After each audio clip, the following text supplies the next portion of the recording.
Yeah, what's going on, Gainz Nation? Gainz Nation. I remember back in the day when we first started, it'd be like, "This is Gainz Podcast, and I am Antoine, and this is." Roman. Shout out to the people who remember the days where we started with the good old GoPro. We would sit next to each other and be physical with our podcast. And man, those were the worst times because we had to dub like the audio and the video, and it never worked perfectly. I remember texting Roman all the time like, "Fuck, the audio didn't collect via the phone. Now I have to collect it through the GoPro, and like the GoPro sounds like." It sounds like pretty much like an echo in a tunnel, like when you pick up the audio from the GoPro. But shout out to those people. Um, Roman's I don't know if you know this, buddy. We're getting like almost 6K views on Instagram Reels these days. I've seen that. I need to step up the game. I'm sorry. I've been absent recently. Gainz Nation. I'm gonna get better. I swear. Yeah, but Roman's got some big steps in his life right now. He's moving back to Massachusetts, leaving the Windy City. He said Italian beef and hot dogs, more like lobster and fish rolls, or lobster and lobster rolls. I guess I could have said too. I don't know. There we go. But that's going to be awesome that you're going to be moving back. It's funny. I don't know. Have I broken the Gainz podcast? I'm moving out of Arizona. I'm moving back to Chicago. So Roman's leaving Chicago, and I'm going to be coming back. Missing him by like 3 months. So the end of September will be when I get back there. But hopefully, Gainz Nation. In the background, Roman and I have been talking about maybe a summer 2023 project where I come out to the Cape, maybe make some gains, maybe get some good beach views, maybe get some good shirted views. I mean, maybe with a shirt on, pictures. Shirts are optional. How about that? We'll do that for the pictures. How about that? You never know. Roman might be on a summer cut by next year, and he'll be like 6-pack abs and all. We don't know. So I've been thinking about that a little bit. So maybe a quick update on like bodybuilding stuff. I'm down to I was about 163 for the Tough Mudder, and my goal was to stay between 160 and 165. So that was a pretty good weight, I think, for that. I've dropped down to about 158, and I think I might keep going. I might cut for the rest of the summer. So like what, 150 or 1?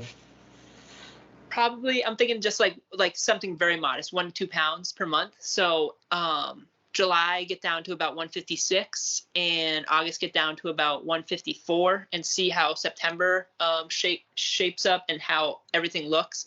The last time I did a cut, I got down to 152, and I was kind of stringy. So do you have pictures from that 152, by the way? Yeah. Well, maybe you should try to maybe get to 152, but can't speak, and then maybe take pictures again and like do like a comparison. Yeah, I didn't do a good job of like I got some like ab shots and like, maybe side chests and stuff like that. I don't know how. Actually, I have some photos from the back, but maybe I'll do a little bit more posing. I've been practicing posing and stuff like that. Not super recently, but in May and early June, I was doing like a lot more posing and stuff like that. Are shirts optional in these photos? Yeah, definitely. Like I sent you like the front double bicep. Oh yeah, that was a good one. I like that one. So definitely have made some improvements. It's definitely been like a lot of like, up and down, of course, with like the hernia and like, other injuries and stuff like that. But that's kind of like the point, right? Is that like we all are gonna experience like hardships throughout like our lives, and like it's how we like deal with that, and still remain active, I think is super important. But yeah, I think, trying to get down to like 154, 152. It's a good idea to take photos for comparison's sake to see like how much leaner I get. I should be like significantly leaner. And then I'm meeting with my doctor in early July, and see if I want to do the hernia operation or if I'm just going to put it off, do like the Jeff Cavalier, because I think he's like held off for like 3 years at a time with like hernia stuff, and see if I can still continue training and like that. But yeah, that's kind of where I'm at. And then I'm thinking I might do like a 18-month bulk up to 180 pounds, just to see like what that looks like. And on average, I would try to do about like 2 pounds a month for the bulk. Dude, that's awesome. Yeah, I will. Yeah, the lowest I've ever gone was 156 pounds. Dang. Well, that second competition, but I am 6'1", 6'2", and you know what? I always said 6'2".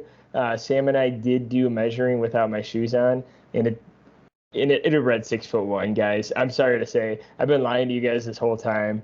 Um, Still got 7 inches on me. I'm freaking five hey six. now. Um, uh, yeah, I don't know, maybe because when I was younger, I always just got measured with my shoes on, and maybe that was the 1 inch, my 1 inch heels, of course, that I wear.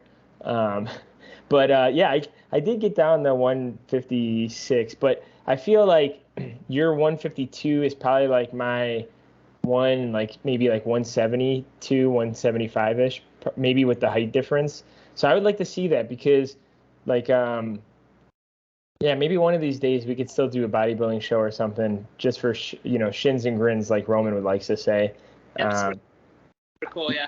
yeah, Sam doesn't want me to do bodybuilding contests for a while, so um, I will keep building muscle, but being lean right now actually is like I feel like I'm like partially lean and strong at the same time. But update. I've been posting on Instagram, but I guess I could mention in the Gainz podcast. I don't know. I didn't know if Roman wanted me to bring it up or not, but um, I am doing the First Form athlete search program that they're selecting 5 people, and if I get selected, it would be meaning that I'd get a 2-year contract with First Form. I'd get a $20,000 like cash prize, and then of course I'd be like signed with First Form, so I'd be technically a First Form athlete.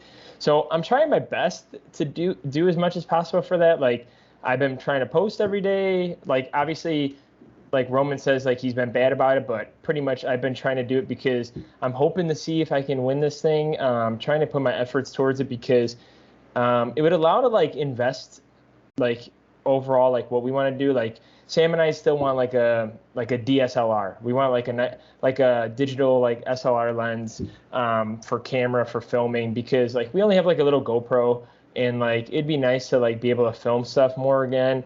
The GoPro is nice because it's like very versatile. It just I don't know. It's about like 6 years old. So like the GoPro is like running on like 6 years. It'd be nice to like bring out more content and just try to invest in more like the channel itself and try to like promote our business. And like we all know like Gainz Podcast wants to go into like training blogs. Sam's got her nutrition certificate where she wants to do coaching. Roman and I want to do coaching on the training side. So it would be nice to have something like that. Obviously, like $20,000 you don't need to use all that for that. So plus it would help like personally with like financial goals with like investments and like putting money away because who wouldn't want to put money away? That's like, I'm gonna reason with you. I probably wouldn't blow $20,000 because I'm so cheap that I probably wouldn't spend most of it anyways. But yeah, I'm doing that. The only way you could support it is just by, following the channel, trying to help people like follow our stuff, share our stuff, view it, YouTube, Instagram, TikTok. I think that's like the three, and Facebook. Like I don't know if Roman, you've seen it, maybe you didn't. I do have like an Antoine Coletta like fitness page, I guess. I don't really post on it too much, but like it just leads to like Gainz podcast stuff pretty much. So it's like a personal page that I made separately, but I like run it on my Antoine Coletta Facebook page.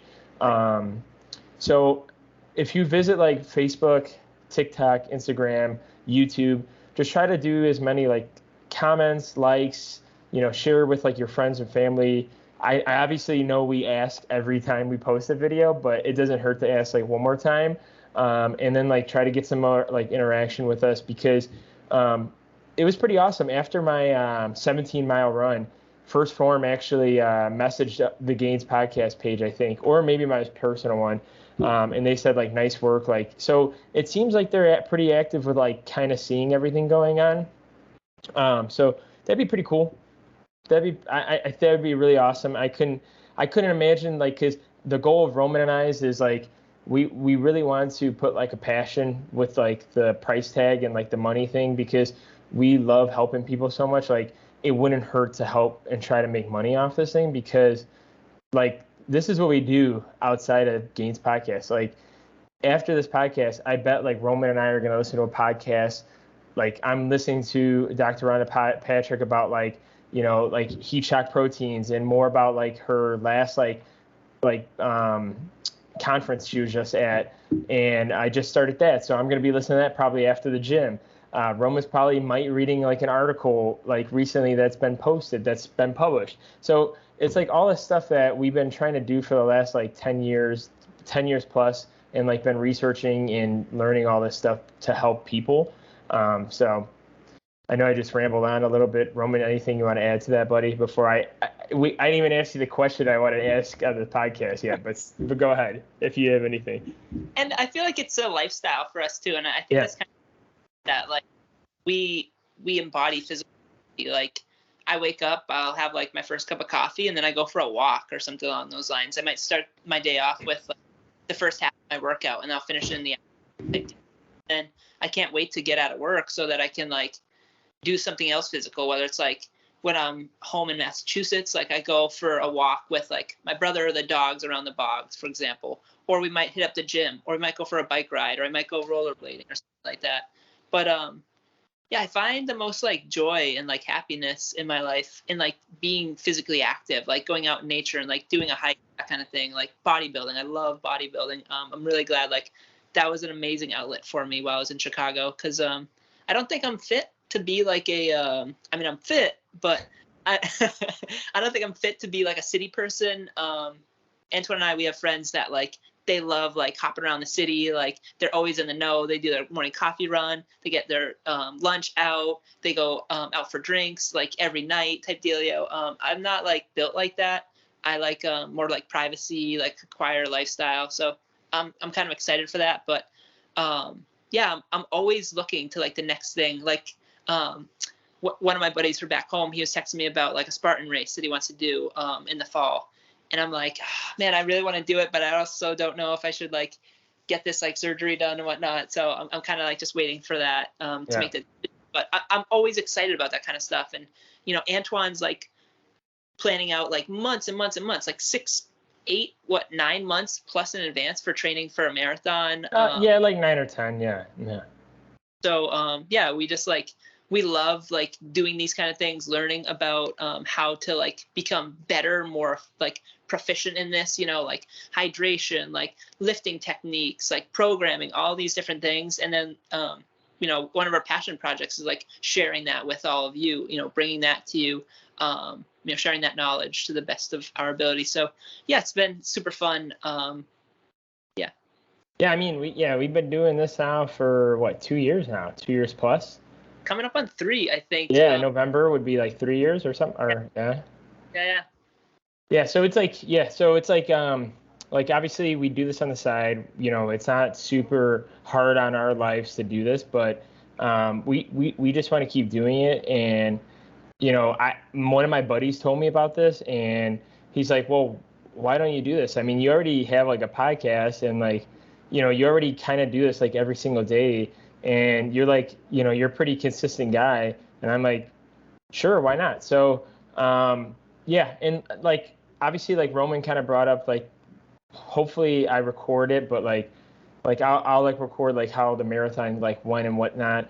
And I am getting kind of bad about like posting about that stuff. And I feel like maybe we need to owe it justice. Like maybe we need to work on like, getting content on how you prepare for the Tough Mudder a little bit more, and then how I'm preparing for the marathon and stuff. So yeah, I mean, this is what we want to do. And yeah, and your boy's up to 17 miles. I got 9 more to go. Yeah, and I don't think it's not that bad. If anything, living in Arizona is freaking bad when it comes to running. Don't know how people do it. It's like at the end of like I have to like I feel like I have to start running at like 4 or 4:30 in the morning instead of 5:30. It just at the end of it, it's just, man, I actually tripped on my last run. Thankfully, I didn't get injured. It was like a quick like hand slide on the concrete, there was like some uneven concrete, but it was on like mile like 15, so I had 2 more miles left, and I'm like, fuck. Like I was like, damn, am I gonna have to call Sam because like I felt kind of like iffy on my left leg, and then I kept running, and like after like half mile in, like the pain went away. It was just probably like local soreness from falling, pretty much. Um, but I'm like, damn, I got really lucky. Like, can you imagine just me like landing on my kneecap or like twisting and like breaking my ankle? And I'm like, fuck. I mean, honestly, I'd still be able to probably compete by January. But yeah, so I kind of am dialing it back. Speaking of like the running portion for the update, I kind of am dialing back on like the increases in long runs I'm taking, because I would take like pretty much a long run like 3 out of the 4 weeks of the month, and I'm probably gonna dial it down to like maybe 1 or 2 a month. So it's like tomorrow, I'm actually gonna run like 9 or 10 miles, but like instead of doing like 18 miles.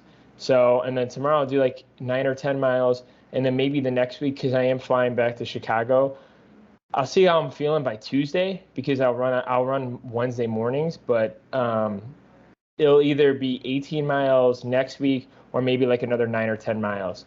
I'm just trying to do like, something where it's not going to tank me over the long run. And because I know I'm on pace still for 24 to 26 by January anyways. So like if I kept going a mile every week, yeah, I'll get there, but like why do I need to run like 3 consistent marathons by January? Yeah, exactly. And I freaking hate the people that say like you just run to like 17 or 18 and you could do the 8. You could do the 8. And I'm like, buddy, I'm just gonna be as prepared as possible, because I don't want to go there and then like get to 18 miles and be like, fuck, I got to do 8 more miles. Yeah. Some people will cramp up because they don't have an effective like hydration strategy, or Yeah. maybe they did, but they went off track, or they even sometimes like with like that distance, because you're probably gonna be running for like 4+ hours. Like Yeah. if you miss a meal, for example, like within even like 3 days leading up to it, it could cause like some like unwarranted effects. Like you could get some local cramping. Like I've heard like countless stories of runners where that'll happen. They'll get like such intense like calf cramping that they're like, I can't go on. Like Yeah. I like dorsiflex or plantar flex like Yeah. left foot anymore. And they'll go to like a quick convenience store. They'll like try and pound a Gatorade or whatnot. They'll try and stretch, do all this stuff. They'll try and run, and it's just like they just like call it. Yeah, and that's you bring up a good point. Before I do 18 miles, I am going to introduce probably some of those fast-acting carbs with some caffeine in the middle of the run, because when I did the 17, I did feel like some, not a lot, some cramping in my left quad, not my right one, but my left quad. And I don't know if it was because of hydration. I don't know if it's because the energy source of food not being there. But I have been upping my food like every time obviously if I do 9 or 10 miles, I scale the meal before the run a little bit back, because I'm not running twice the distance. But I think maybe like I was saying is, and my brother that runs long distance, he uses them too, the little like gel carbs. You've seen them, right, Roman? Yeah. And I think I'm gonna start introducing that into the mix. Nice. I'm wondering if I also am thinking about like getting like potassium or magnesium powder to add in my water. Because right now, I mean, Roman, because I haven't really researched it too much. Right, because right now the only thing I'm putting is salt in my water, in my Camelback. So, do you think adding potassium or magnesium powder to the water mixture, would that be a benefit, or one or the other? What would? Yeah, for sure. I would see like I'm just scared of the numbers, though. I'm just scared. Yeah, I would look at like pre-made like hydration packs. Either that, um because like you could do like liquid IV. I know it's kind of pricey, but like you listen about any podcast and they'll have like a discount code for it. Or if you're like adamant about doing it yourself, just look up like pre-prescribed like doses. So it'll say like, 10 milligrams of magnesium, 20 milligrams of potassium, and 10 milligrams of table salt. I'm making it up. Don't that Gainz Nation. My understanding of electrolytes is you typically want to have like a 2-to-1 ratio of potassium to sodium. That's just like fundamentally how different like pump systems work for cellular hydration. But I don't like have a PhD in this or anything along those lines. I've read a couple of papers and like, I had my personal trainer certification. So definitely like look at it. Typically the recommendation for potassium to sodium is 2-to-1 ratio to like 2 grams of potassium, for example, to 1 gram of sodium, I believe, but make sure you fact check me on that.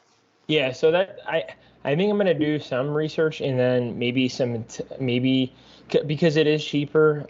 If I go on Amazon and like try to see, like, because the fact that I only run like once a week, like I remember I had some left over from like when I think it was when my brother came in for the Grand Canyon. And then I bought them, and then like I didn't use like half of them because it was snowing on the Grand Canyon. So I had them left over, and that was like after they left, like I started beginning the marathon training. So I used it, but see, the thing is, I was just running such short distances, like less than 10 miles, obviously, and I haven't used them since. So I've been just using the table salt in the water. So I'll probably either try the packets, or try to read up on like the data with like the prescription with like on those dosages, and then maybe add into the mix those the gel carbs with like either the caffeine or no caffeine ones, because I know they make them with or without. Because it's not like I couldn't do the 17. It just, like I said, maybe it's like the weather too. It's just like once it hits like 7 a.m., 7:30, it's like game over with like activity outside when it comes to the summertime. Yeah. And you can, I'm not a big supplements guy. I try to get everything from like whole foods based diet. Yeah. So you could do that too. Like you could just be more adamant about like having bananas. I think one large banana, I believe, is 300 milligrams of potassium. You could be mindful about eating like replacing rice with potatoes, for example, if like you're agreeable to that. And I do typically eat a whole banana before running too. That's like one whole banana is about, I think, approximately 1/12 of the recommended amount of potassium per day. So people are like, so I should eat like 6. Yeah, so that's a ridiculous amount, right? It's crazy. It's crazy though. You would probably say the same thing. It's so crazy at how cheap bananas are and how people don't eat them. Like bananas are so freaking cheap, and they're like such a good source of like food. And it's like, man, no one. I'm buying like 3 stacks of them every week. I do, and I complain too because I'm like, I remember back in the day, bananas in 2016 were 28 cents a pound. That's what they were on sale. Then they would fluctuate up to like 31 cents, 35 cents, and you're kind of complaining. Then they go up to 39 cents. Okay, 39 cents. I get it. Then it goes up to like 49 cents. Once I get up into like Illinois, I'm like, what's going on? Like, man, this is like almost doubled at this point. But it is like 59 cents a pound now, and I'm complaining. That's like by far the cheapest produce out there. No, seriously, it is. Like, we've been typically eating like my daily fruit, like, and people are gonna be like, damn, you really eat this? I'm like, yeah. But daily fruit right now, because I love fruit, and I'll eat vegetables too, guys. Don't worry. I'm just talking about fruit is like papaya, pineapple, apple, banana, and like blueberries. Oh, your video cut off, Roman. Yeah, I think I'm getting a call. Sorry, buddy. Sorry, Gainz Nation. Wow, that's pretty impressive. Yeah, usually I'll, like this morning I had part of an apple. I've had 2 bananas so far. That actually might be enough. That might be what I have for fruit, because I had a salad for my third meal with tuna, and my last meal will probably be pasta with salad. I wonder if I should get a glucose monitor and see how much my glucose spikes. That'd be really interesting, yeah. My dad does have type 2 diabetes, so maybe when I move back, like maybe I could just borrow his machine that pricks you on the finger type deal, and it checks your glucose. I wonder if he could, because I'm too cheap to buy one, obviously. Maybe one of these days I will, because so typically for breakfast I'll have one banana and just maybe a handful of blueberries, and then for lunch that's when I'll have like an apple, papaya, and pineapple. So I do mix it, and then I of course some research. I don't know if it's like bulletproof research, but it does help with like not spiking the glucose so much. I think Rhonda Patrick had a glucose specialist on there. If you eat it with like fats and proteins as well. So I'm not eating it by itself. I'm eating it with, when I'm eating chicken and rice or whatever the meal it is. Like I have like eggs and sourdough. Or like today I had 2 eggs, avocado, and toast or sourdough toast. So I toasted the sourdough and then put avocado and then eggs on there with my blueberries and banana. So nice. That's awesome, buddy. I think fiber is really crucial component to regulating blood sugar as well. So strawberries. Strawberries packed full of fiber. Every time you talk about fiber, I remember you yelling that at me every time in the office about strawberries. Just want to let you know, you give me like PTSD about strawberries and fiber. I love it. That's awesome. Oh my goodness. So I don't know like exactly what fiber does, but because it's like it slows down food like entering into the gut, it does have a dampening effect on the spikes of blood glucose. So if you had like a banana, for example, most likely, this is not medical advice, especially people that have diabetes, like take the advice of your doctor over what we say. But typically speaking, from what I understand, if you had a banana versus the same amount of calories as Skittles, your blood sugars would spike much more with Skittles than they would with a banana, even at the same amount of calories. One, because you don't have as much sugar, because fiber is part of that carbohydrate makeup there, and there also is some protein. It's about 2 grams of protein per banana. But that fiber is going to slow the digestion of the sugar entering into the gut. And because of that, my understanding is you're not going to have those huge peaks in your blood sugar. Your blood sugar might just do this instead. Yeah, and like I said, I do want to check it. I probably could spread it out a little bit more, but I don't think I feel like it's not that. I don't know. For someone like me that's like physically active like all day long, I don't think it's gonna be a problem. But I don't think I told you this, but I am getting my blood work done. Well, I guess we can almost end it here anyway since we're on time. But like, I am getting my blood work done in July, like the middle of July. So it's been a year since my last time because I got my blood work done in June, and everything was in the clear. Everything was amazing on the blood work. Blood pressure was good, all that good stuff. So I'll have an update in the middle of July anyway. So from the marathon training and like the lifting 5 days a week and me eating a little bit more and maintaining weight, we'll see how my blood work goes. I'm also a little bit lighter too than June of last year. I think I was probably like 200 or 205 pounds. So like probably like 10 pounds heavier last year. Yeah. Hopefully everything looks good, buddy. I would say, I don't think that you probably need to worry.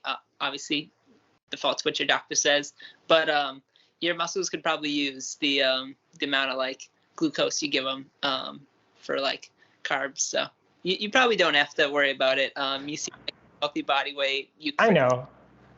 I get curious. I want to make sure. I want to know everything. I feel like I just want to just find out every medical reason why I should keep lifting. maybe that's why I want to do it. Maybe I just want to get the blood so I could tell people to lift more weights and start doing some cardio. I love it, buddy. But all right, guys. Well, thank you guys for tuning in this episode. We'll make sure you follow us, like I said, on Instagram, TikTok, on YouTube, both of our channels on YouTube if you can. And then we'll see you guys on the next one. Peace.